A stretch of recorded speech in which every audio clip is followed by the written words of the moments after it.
The house was silent, too silent for a place that usually breathed with life, footsteps, laughter, quiet music drifting through marble halls. Rain tapped gently against the tall glass windows of the billionaire's mansion. Somewhere in the distance, thunder rolled low, like a warning no one was listening to. Inside the master bedroom, a man stood frozen. His voice broke the silence. "Ethan?" No answer. The billionaire stepped forward, his polished shoes sinking into the thick carpet as his heart began to pound harder with every step. The bed was untouched, the bedside lamp still warm, the window slightly open. His son was gone, and in that terrifying moment, one thought cut through his panic like a blade. The only man who could have stopped this was fired this morning. Earlier that day, the sun had risen over the estate just like it always did, golden, confident, untouchable. The mansion sat high above the city, surrounded by steel gates, cameras, guards, and technology worth millions. It was a fortress built by money and control. Richard Hale believed in numbers, efficiency, margins. At 59, he had built an empire from nothing. He trusted balance sheets more than people. To him, loyalty was expensive and sentiment was wasteful. That morning, Richard sat at the long conference table, reviewing reports with his accountant. "We need to streamline," the accountant said calmly. "Operational costs are bleeding. Some roles are redundant." Richard adjusted his cufflinks. "Give me names." The accountant hesitated, then slid a file across the table. "Samuel Carter, Headgate Security. Salary is high. He's old, slow. We can replace him with 2 younger guards for less." Richard didn't look up right away. Samuel Carter. The name stirred something faint, a memory he didn't bother to chase. "How long has he been here?" Richard asked. 27 years. Richard nodded once. Then he should understand business. Samuel Carter stood at the gate that afternoon, just as he had every day for nearly 3 decades. His back was straight, his uniform clean, though worn at the edges. His hair had gone gray, but his eyes were sharp, watchful, patient. He knew the estate better than anyone, every shift change, every shadow, every habit.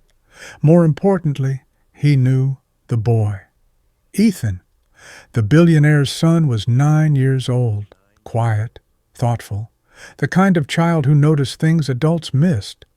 Every morning Ethan would wave at Samuel as he left for school. "Be good today," Samuel would say. "I always am," the boy would reply with a small smile. Sometimes Ethan lingered at the gate longer than necessary. Sometimes he asked questions. "Why do you always stand right here?" Samuel had smiled. "Because some doors don't need locks. They need someone who cares." No one else heard those conversations. No one else noticed. And no one else understood how much the boy trusted the old guard. The firing was quick. Too quick for a goodbye that meant anything. Richard stood in his office, hands clasped behind his back, as Samuel listened quietly. "We're restructuring," Richard said. "Your position is no longer necessary." Samuel nodded slowly. "I understand," he said. No anger, no pleading. After a moment he added, "I just hope the new guards learn the patterns." Richard frowned. "Patterns?" Samuel hesitated, then spoke carefully. "People who mean harm don't rush. They watch. They wait. And children. They notice when someone new stands at the gate." Richard waved a dismissive hand.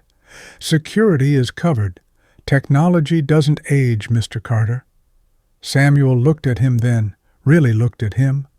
"Technology doesn't love either," he said softly. Richard didn't respond. Samuel removed his badge and placed it on the desk. Before turning to leave, he said one final thing. I pray your son always stays safe." The words followed Richard long after the door closed, but he ignored them. That night, the storm grew heavier. Cameras blinked. Alarms stayed silent. Someone knew exactly when to move. Someone knew which camera lagged for half a second during a software update. Someone knew the timing of the night guards, new guards, unfamiliar guards, and someone knew a child who trusted easily. Ethan woke to a voice he didn't recognize, a gentle one. "Your dad sent me," the man whispered through the open window. The boy hesitated. Fear rose in his chest, but the man knew his name, knew his dog's name, knew the story about the broken toy plane. Samuel would have noticed the pause. Samuel would have heard the lie. But Samuel wasn't there anymore. The scream that finally tore through the mansion came too late. Security ran, phones rang, sirens echoed through the night. Richard stood in his son's empty room, his knees weak, his chest tight, staring at the open window. The gates had been breached, the cameras disabled, the guards confused. Everything he had paid for had failed him. And suddenly, money meant nothing. He sank onto the bed, burying his face in his hands. In the silence that followed, one truth rose above the noise of panic.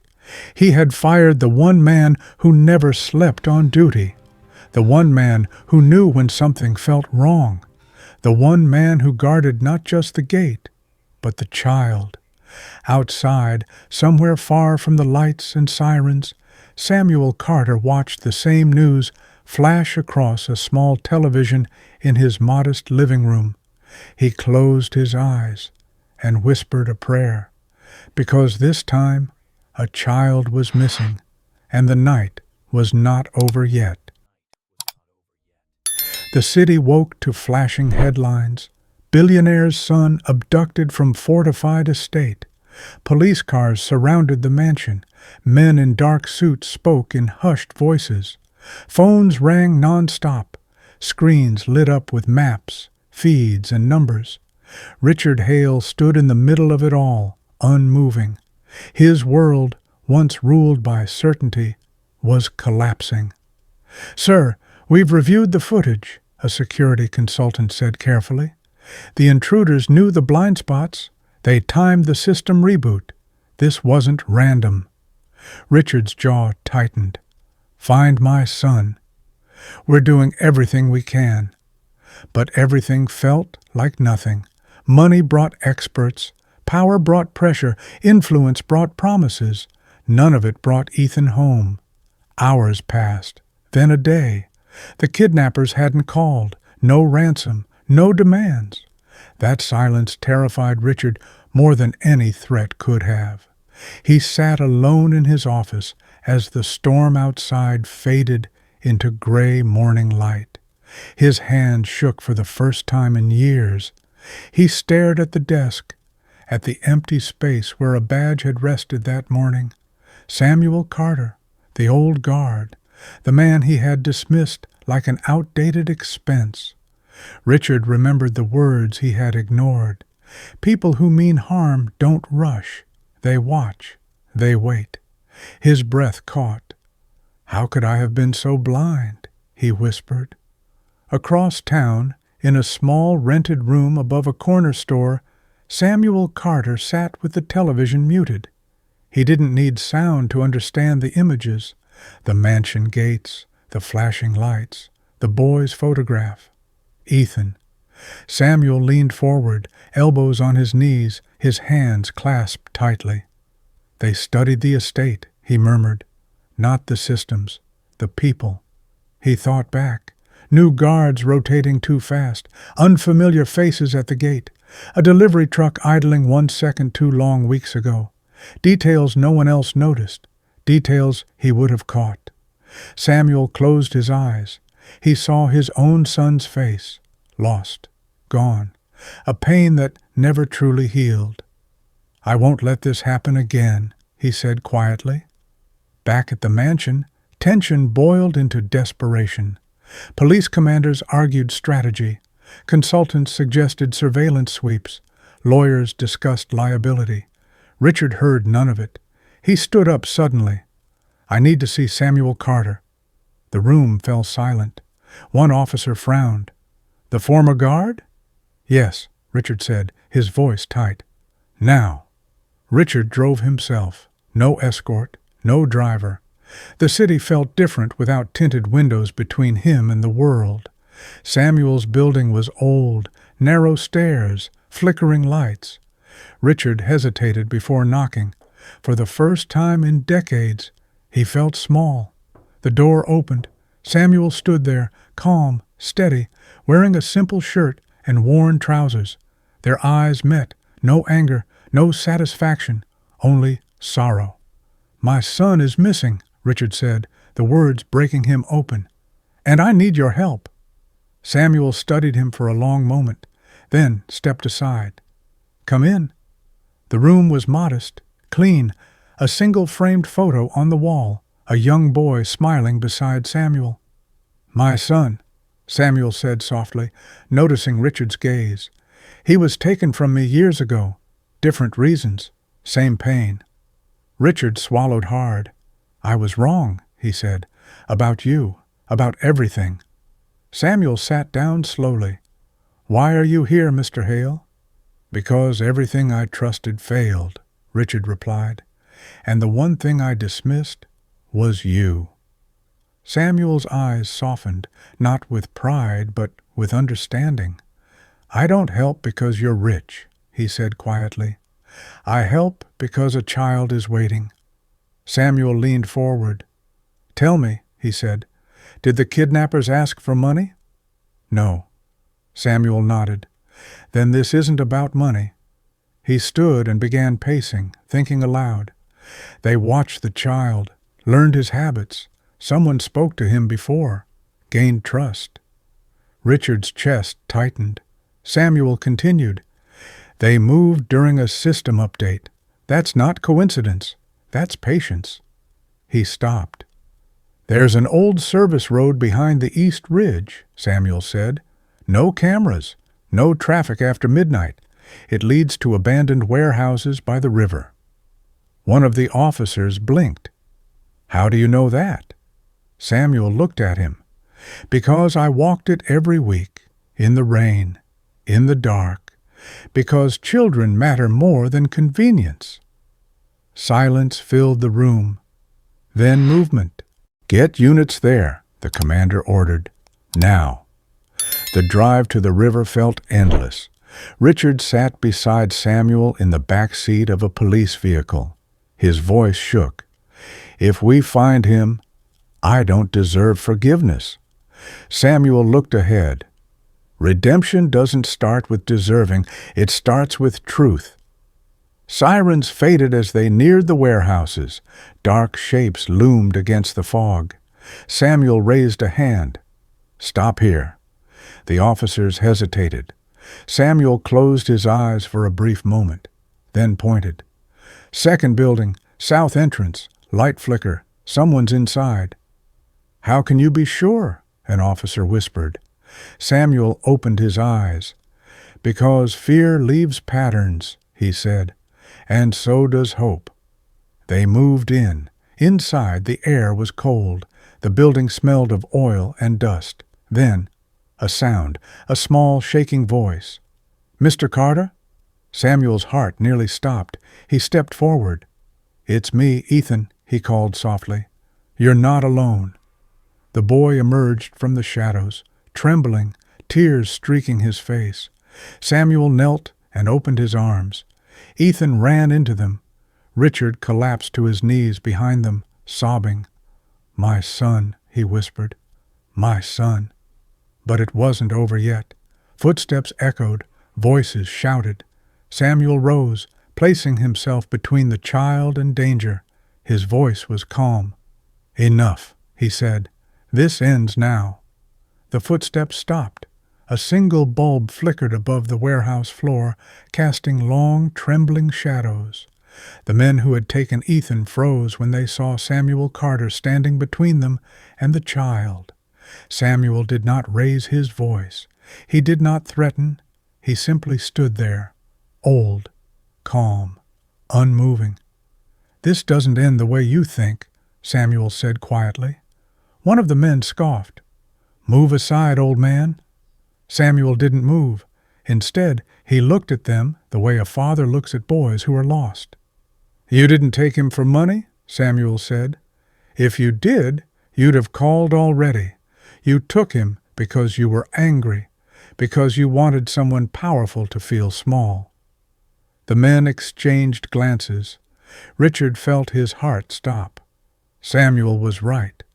The lead kidnapper's jaw tightened. "You don't know anything about us." Samuel nodded. "I know enough. I know none of you hurt him. I know you gave him water. I know you covered him when he cried." Ethan clutched Samuel's jacket, shaking. "You're not monsters," Samuel continued, "but what you're doing will turn you into something you can't undo." Silence stretched. Police waited outside, tense, weapons ready. Samuel lifted one hand, not in surrender, but in faith. "Let the boy go," he said, "and walk away while you still can." For a long moment, nothing happened. Then something broke. The man's shoulders slumped. "Take him," he muttered. Ethan was gently pushed forward. Richard surged ahead, but Samuel held him back. "Slow," Samuel whispered. "Let him come on his own." Ethan took a step, then another. Then he ran. Richard caught his son in his arms and collapsed to the ground, sobbing openly, his wealth, his pride, his power dissolving into nothing but relief. "My boy," he whispered again and again. "I'm here, I'm here." Police moved in, quietly taking the men into custody. No shots, no screams, just exhaustion and endings. Samuel watched from a distance. His hands trembled, not from fear, but from release. The sun was rising when they left the warehouse. Golden light spilled across the river, soft and forgiving. Ethan sat wrapped in a blanket, sipping warm tea. He looked smaller than ever, fragile, precious. Samuel knelt beside him. "You were brave," he said. Ethan nodded, then whispered, "I remembered what you told me." Samuel smiled. "What was that?" "That fear lies," the boy said, "and quiet people see the truth." Samuel's eyes filled with tears. Back at the mansion, the gates stood open, not as barriers, as invitations. Richard sat in the living room with his son asleep on his chest. He hadn't moved in hours. Samuel stood near the doorway, ready to leave quietly, like he always did. Richard noticed. "Samuel," he said. The old guard turned. Richard stood, his voice unsteady. "I don't know how to thank you." Samuel shook his head. "You don't thank someone for doing what's right." Richard swallowed. "I fired you because I thought you were a cost, an expense." Samuel met his eyes. "And now?" "And now," Richard said, tears slipping freely, "I know you were the most valuable thing I had." He reached into his pocket and pulled out a badge. Samuel stared at it. "I want you back," Richard said, "not as an employee, as family, as someone my son can trust." Samuel took a long breath. "I don't want power," he said, "or titles, or money." Richard nodded. "Then don't take them." Samuel looked at Ethan sleeping peacefully. Then he nodded once. "I'll stay," he said, "but things will change." Richard smiled through tears. "They already have." Weeks passed. The mansion felt different, quieter, warmer. Richard no longer ate alone. He walked Ethan to school. He listened. And every morning Samuel stood at the gate again, not because he had to, but because he chose to. The guards respected him, the staff trusted him, and Ethan. Ethan ran to him every afternoon. One evening Richard joined Samuel at the gate. "I spent my life building walls," Richard said. "Turns out the safest places don't have them." Samuel smiled gently. "Some people guard property," he said. "Others guard hearts." Richard nodded. "I forgot that." On Samuel's last official day as head of security, there was no ceremony, no speeches, just a small plaque placed quietly by the gate. It read, "Here stood a man who never looked away." Samuel touched it once, then turned back to the child laughing behind him. That was enough.